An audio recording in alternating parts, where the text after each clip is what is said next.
That's so expensive.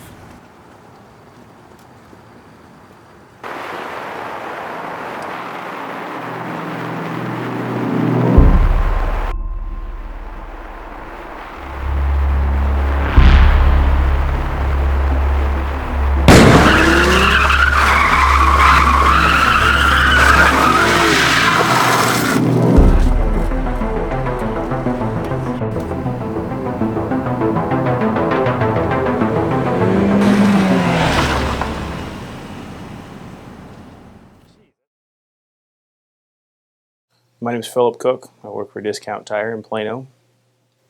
Tread depth is really the variable, the contact patch.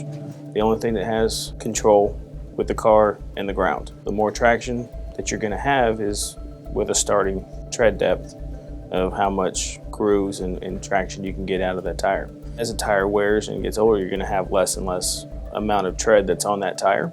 So that's your tread depth. As that wears, that's when you start to have hydroplaning issues, wet weather traction control, and those kind of things. The better your tires are, the safer you're going to be, because that impacts braking distances in all of those scenarios. If you use a penny, you can turn it upside down, Lincoln's head. If you can start to see the top of his head or about his forehead, then it's time to replace your tires.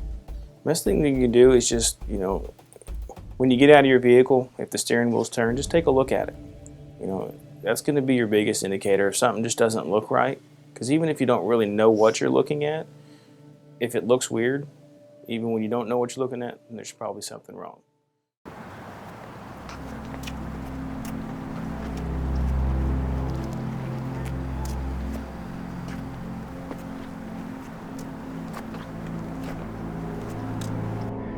So for the longest time, I didn't take these things seriously, because there were a couple times, like, if you're for instance, like when your gas is down, it won't necessarily harm the car if you just keep driving, even if it says 15 miles till empty, if you can drive for like 30 miles.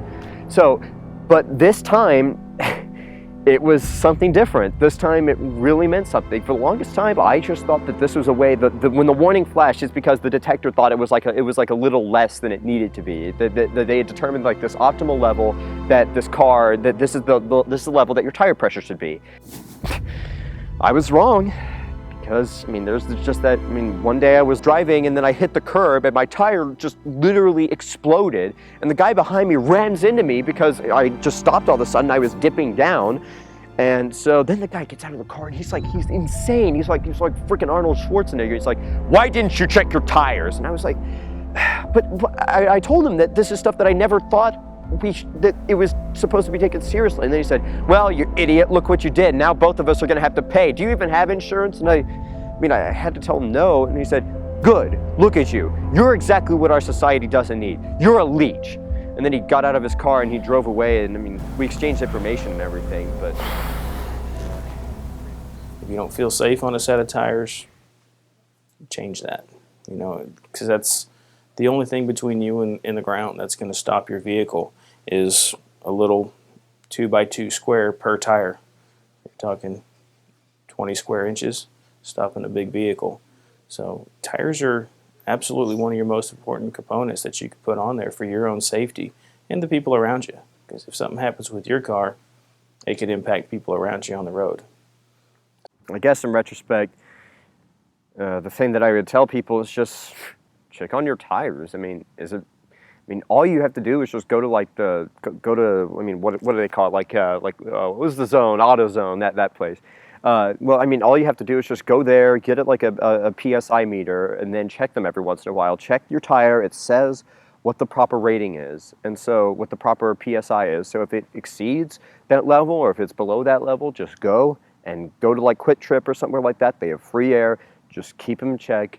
It's going to save you a million headaches, honestly. Laziness, it's easy in the moment, but overall it's going to be terrible for you. So if anyone's watching this, just check your tires, honestly. It's not that hard.